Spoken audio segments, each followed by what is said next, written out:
Ce journal vous est offert par le FPI, Fonds de promotion de l'industrie, votre partenaire privilégié pour la réussite de vos projets.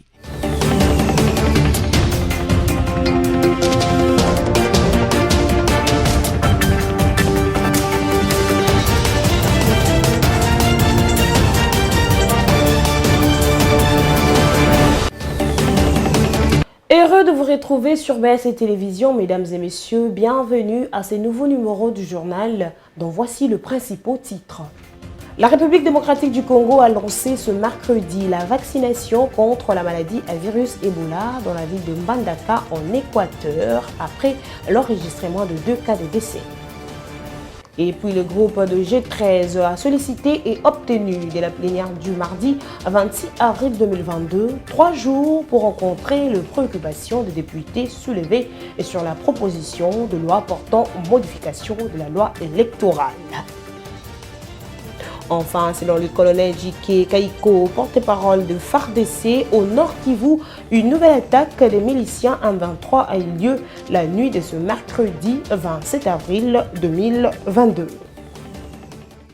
Encore une fois, bienvenue dans ce journal. Vu la manière avec laquelle le débat s'est déroulé à l'Assemblée nationale, le sens patriotique très élevé dont les députés ont fait preuve durant les débats, Christophe Mbosso, président de la Chambre basse du Parlement, s'est vu dans l'obligation de le féliciter. Suivez ses propos. Honorables députés, chers collègues, nous venons d'épuiser la liste de tous les orateurs inscrits pour prendre la parole. Au total, 90 intervenants ont pris la parole au cours de ce débat général durant 3 jours. Chers collègues, merci beaucoup pour la participation active et nombreuse à ces 3 séances de débat général. Vous avez démontré à l'opinion que l'Union sacrée est capable de traiter les problèmes du pays rien que dans le souci de sauvegarder l'intérêt général. Vous l'avez fait, vous l'avez démontré. Vous avez été critique. Vous avez dit des choses que l'opposition aurait dû dire. Vous avez tout dit. Vous n'avez rien raté. Félicitations pour ce courage et ce sens de responsabilité. Et voilà, le G13, auteur de la proposition de loi portant modification de la loi électorale qui a pris part au débat général, à la fin sollicité auprès du bureau de l'Assemblée nationale 72 heures pour évaluer en profondeur leur proposition de loi à la lumière des orientations apportées par les députés nationaux. C'est Délice Sanga qui l'a sollicité au nom de tous ses amis co-auteurs de cette loi. Suivez. Merci, honorable président, pour la parole. Je voudrais d'abord remercier les collègues pour l'intérêt qu'ils ont accordé à cette proposition de loi. Nous avons eu ici plusieurs interventions qui sont aussi pertinentes les unes que les autres, qui nous obligent comme co-auteurs de cette loi, moi et mes collègues, à pouvoir vérifier certaines de nos certitudes. Par conséquent, honorable président, pour pouvoir aider la plénière à mieux délibérer, surtout sur les options, pour que celles-ci soient claires et conformément à ce que vous aviez indiqué comme méthodologie en début d'examen de ce texte, je voudrais solliciter de votre part 72 heures pour pouvoir examiner et rencontrer dans le détail, de manière transversale, l'ensemble des préoccupations qui ont été exprimées par les collègues pour qu'aucun collègue ne se sente oublié dans les réponses que nous allons donner. Donc si vous nous accordez 72 heures, nous allons travailler et nous allons rencontrer vos préoccupations mais surtout indiquer probablement les points d'accord, comme vous nous l'aviez demandé, que nous avons observés au cours de ce débat, les enrichissements qui ont été faits et des améliorations, des évolutions que nous-mêmes, comme co-auteurs de la loi, nous pouvons avoir afin d'accélérer l'examen par la commission PAJ. Comme il fallait s'y attendre, quelques députés nationaux ont réagi au sujet de cette proposition de loi. Pour certains, il est important d'apporter des réformes à cette loi, enfin de rencontrer les attentes de tout le monde. Regardez.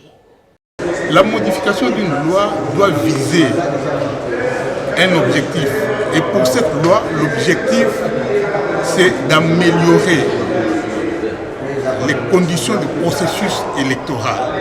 Et cette amélioration doit se faire en termes de la fiabilité des opérations électorales, de la crédibilité, de la transparence, de l'équité. Et tout ça, pourquoi? Pour respecter le choix du peuple, pour respecter la volonté du peuple qui s'exprime lors des votes. Et puisque on parle d'équité, on parle de fiabilité, on parle de crédibilité, tout cela veut dire que le contraire de ça arrive lorsqu'il y a tricherie, lorsqu'il y a fraude, lorsqu'il y a des fautes qui se commettent. C'est pour ça que nous avons pensé que, puisque nous sommes en train de rechercher la crédibilité, la fiabilité, la transparence, l'équité, nous devons mettre des garde-fous autour des opérations électorales afin que le contraire de ce que nous sommes en train de rechercher n'arrive pas. Tout en étant de l'opposition donc du Front commun pour le Congo, FCC, le député national José Moufoula a aussi pris part au débat général sur la loi électorale. Pour cet élu du peuple, il serait mieux que le seuil soit supprimé car il facilite selon lui la fraude au niveau de la Commission électorale nationale indépendante. Seni. Honorable Président, honorable député, chers collègues, je ne vais pas ici m'engager dans un terrain juridique qui est souvent un combat des coqs, mais je vais quand même soulever quelques observations, quelques appréciations par rapport à cette loi électorale. Tout d'abord, par rapport à l'article 12, je soutiens la suppression du seuil. C'est ce qui favorise souvent l'arbitraire de la CENI dans l'attribution de sièges. Et vous le savez tous, chers collègues, à l'état actuel, il n'existe pas de juge de seuil. Et comme conséquence, pendant le contentieux, les candidats ont du mal à prouver devant les juges l'atteinte de ce seuil. Ainsi, le juge attribue de sièges sans seuil. C'est le type du regroupement Zahir pour les élections passées.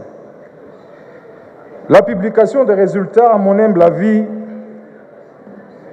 devait se faire de bureau de vote par bureau de vote. Cela pourra garantir, bien entendu, la transparence.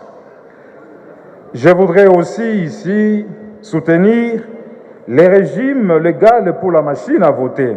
En santé, il a été lancé ce mercredi la vaccination contre la maladie à virus Ebola dans la ville de Mbandaka, dans la province de l'Équateur. L'objectif est d'arrêter la propagation du virus à la suite de la survenue de l'épidémie qui a fait 2 morts depuis le 21 avril 2022. Bénédicte Hassani nous en dit plus.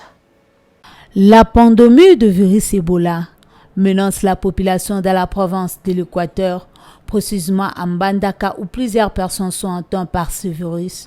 Et ce dernier a entraîné la mort de 2 personnes ce jeudi 21 avril 2022. Dans ces cas, la République démocratique du Congo a disposé les agents de santé pour lancer la campagne de vaccination ce mercredi 27 avril en collaboration avec l'Organisation mondiale de la santé pour sauver la vie des humains. Cette campagne de vaccination est pour arrêter la propagation de la pandémie Ebola, une maladie dangereuse autrement appelée fièvre hémorragique. En effet, l'Organisation mondiale de la santé répondent généreusement au matériel épidémiologique pour prélever les patients avec assurance, car la maladie nécessite un diagnostic médical pour protéger la vie de la population. L'inspecteur général des finances, chef de service Jules Alinguete, a affirmé le mardi 26 avril 2022 depuis les États-Unis d'Amérique où il séjourne qu'il n'y a pas de guerre en République démocratique du Congo. Les messieurs anti-corruption du régime Tshisekedi l'a dit dans une intervention lors d'un forum qui s'est déroulé du 26 au 28 avril à Houston aux États-Unis d'Amérique. Suivez l'extrait de sa déclaration. Soyez-en rassurés. Be assured. Nous n'avons pas la guerre au Congo. We're not during the war in the Congo. Nous voyons la guerre à la télévision.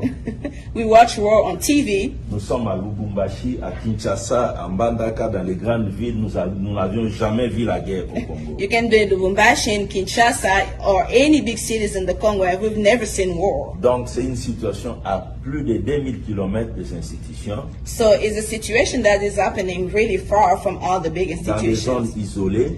In some isolated zones qui sont riches en minerais en or that are really rich in gold, et qu'il y a des groupes terroristes, des groupes armés qui opèrent pour exploiter illégalement les minerais. And we have some terrorists always there trying to steal and work on the illegally. Et actuellement, and right now, le président de la République, the president of the country, et le gouvernement de la République, and all his teams, se sont investis depuis plusieurs années, depuis plus de 3 ans, fortement, are really invested since about 3 years, pour réduire cette situation d'insécurité. To work and stop that unsafety. Et nous réalisons des progrès énormes.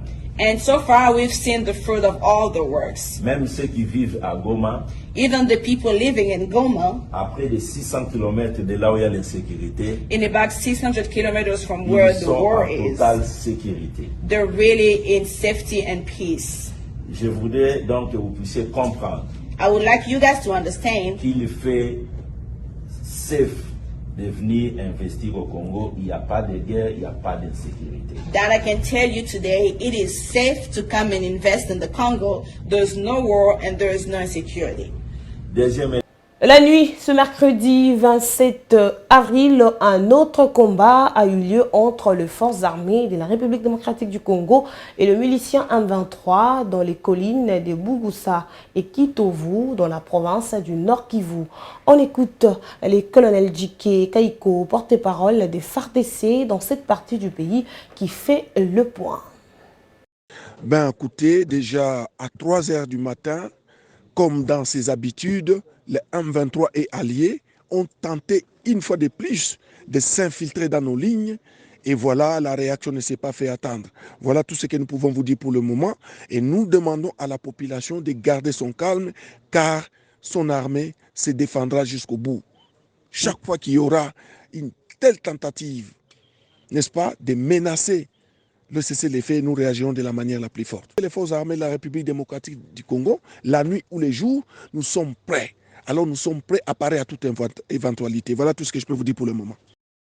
La force de résistance patriotique en Ituri appelle d'autres groupes armés actifs dans cette partie du pays à rejoindre le processus de paix à travers les consultations de Nairobi engagées par le chef de l'État, Félix-Antoine Tshisekedi Tshilombo.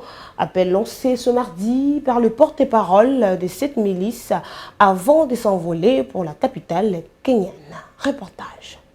En Ituri, les forces armées de la République démocratique du Congo ont réalisé de nombreux exploits dans la lutte contre les groupes armés locaux et étrangers en cette période de l'état de siège, notamment grâce à l'accompagnement et soutien de la population. Toutefois, pour obtenir la victoire finale sur ces forces négatives, cette relation civilo-militaire mérite d'être redynamisée. C'est dans ce cadre que le conseiller au ministère de la Défense nationale, le général retraité Joseph Moulou-Bibini Mouhouemedi, a tenu une série de rencontres avec différentes couches sociales de l'Ituri du 21 au 23 avril dernier. Pour lui, il est temps pour que tout le monde s'aligne derrière les forces armées en vue du retour de la paix en Ituri. Nous devons toujours faire la part des choses parce que dans tous les milieux, il y a des mauvais ou des bons. Alors, généraliser cette histoire de comportement, ce ne serait pas encourageant pour les uns ou les autres. Après de débats à cœur ouvert, les femmes, les jeunes, la société civile et tant d'autres personnalités réitèrent leur engagement à accompagner la redynamisation des opérations et relations civilo-militaires. Au niveau de la femme, cette implication pourra donner, n'est-ce pas, de valeurs ajoutées pour leur participation au changement. Les femmes peuvent dénoncer certaines réalités et les femmes peuvent dire « oh, ce que les hommes ne le disent pas ». Deux officiers militaires ont été aussi sensibilisés. Question de les interpeller sur la nécessité de continuer de poser des actes positifs de nature à favoriser le rapprochement avec le civil. Il faut que les militaires et les civils vivent ensemble. Nous sommes les enfants de ces mêmes pays. Nous ne pouvons pas vivre comme des ennemis.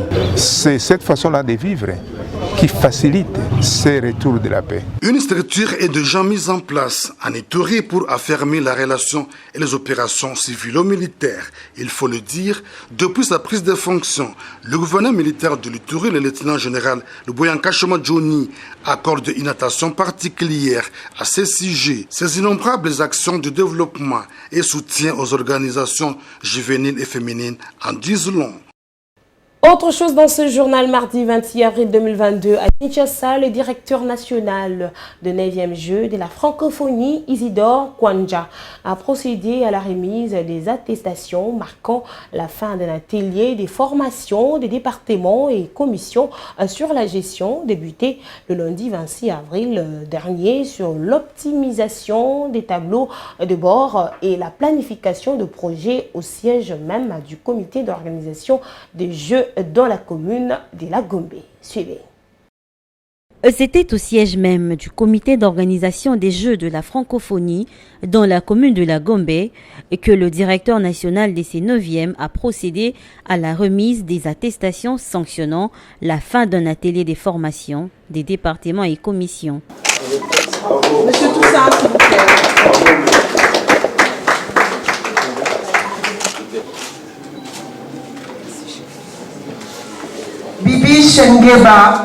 Cet atelier avait pour but accroître les connaissances sur la gestion des projets portant sur les 9e Jeux de la francophonie et en même temps permettre aux équipes récemment nommées par le ministre de l'intégration régionale et francophonie d'avoir une vue globale sur ce projet tout en assurant la réalisation de celui-ci conformément à l'échéancier et au budget tel que prévu. Pour Isidore Kwanja, cette formation tombe à point nommé pour renforcer l'efficacité dans les préparatifs de ce grand rendez-vous international dont la République démocratique du Congo a la charge d'organiser. Aujourd'hui, nous sommes très contents d'avoir fini cette formation en les sanctionnant par les attestations de fin de formation professionnelle. Comme vous le savez, la formation professionnelle dans toutes les entreprises est importante pour rendre les employés efficaces. Vous savez, il y a le principe des 3 S. Je ne sais pas si vous avez déjà entendu parler, efficacité, efficience, économie. J'ai pu lire la fiche d'évaluation que vous avez faite à la fin de la formation. Vous avez exprimé les besoins d'avoir d'autres types de formations notamment. Et donc, c'est vraiment quelque chose de bon. Que ça vienne de vous, que vous exprimez le besoin d'être de plus en plus formé pour que vous soyez efficace dans ce que vous allez faire comme travail. Pour rappel, cette formation a débuté lundi 22 avril dernier et a duré 5 jours. Elle a été organisée à l'intention des superviseurs et superviseurs adjoints, ainsi que quelques membres de la direction des Jeux initialement prévus en 2022 à Kinshasa, qui se tiendront du 28 juillet au 6 août 2023. Et voilà, mesdames et messieurs, place à présent à la revue de presse rendue par Je suis Kalamba.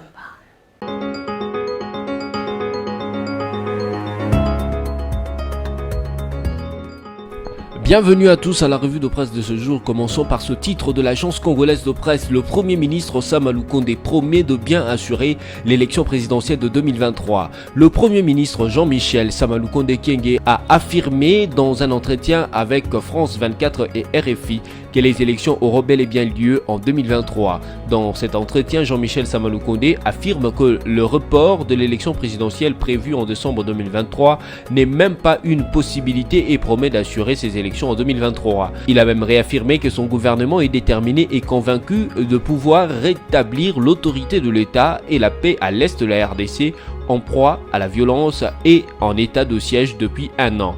Poursuivons avec Forum des As qui note en grand titre: Christophe Lutundula et Richard Agassim échangent sur le renforcement de relations bilatérales entre Kinshasa et Rabat. Le vice-premier ministre, ministre des Affaires étrangères Christophe Lutundula Apala Penapala et l'ambassadeur du Royaume de Maroc en RDC, Rachid Agassim, ont échangé mardi à Kinshasa sur des questions liées au renforcement des relations bilatérales entre Kinshasa et Rabat. Le diplomate marocain a indiqué à l'issue de nos entretiens que leurs échanges rentrent dans le cadre de consultations régulières axées sur le renforcement de liens de coopération entre leurs deux pays. Selon Richard Agassim, les relations diplomatiques entre les deux pays ont toujours été au beau fixe et historique. Bouclons cette revue de presse avec ce titre de Capi.net: Maniema, création de la concession forestière de Maïko pour la communauté locale. Le ministre provincial de l'Environnement, Crispin Abouissala, a remis mardi 26 avril à Kindu Maniema l'arrêté provincial portant création d'une concession forestière de communauté locale. C'était en présence des responsables de l'administration forestière et élus du peuple du territoire de Lubutu. Il s'agit de la concession forestière de Maïko, d'une superficie totale de près de 50 000 hectares regroupant 7 groupements de 2 secteurs. C'est notamment le secteur de Bitoulé et celui de Haut-Bokoté dans les territoires de Lubutu au nord de la province du Maniema. Et c'est par ici que s'achève cette revue de presse. Merci de l'avoir suivi.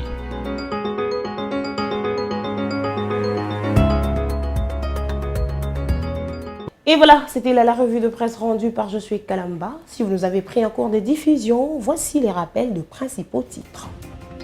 La République démocratique du Congo a lancé ce mercredi la vaccination contre la maladie à virus Ebola dans la ville de Mbandaka en Équateur après l'enregistrement de 2 cas de décès. Et puis le groupe de G13 a sollicité et obtenu dès la plénière du mardi 26 avril 2022 3 jours pour rencontrer les préoccupations des députés soulevées sur la proposition de loi portant modification de la loi électorale. Enfin, selon le colonel J.K. Kaiko, porte-parole de FARDC au Nord Kivu, une nouvelle attaque des miliciens M23 a eu lieu la nuit de ce mercredi 27 avril 2022. Et voilà, ce journal préparé par la rédaction de BSC Télévision est complètement terminé. Merci à vous de l'avoir suivi, mais surtout, restez nos fidèles.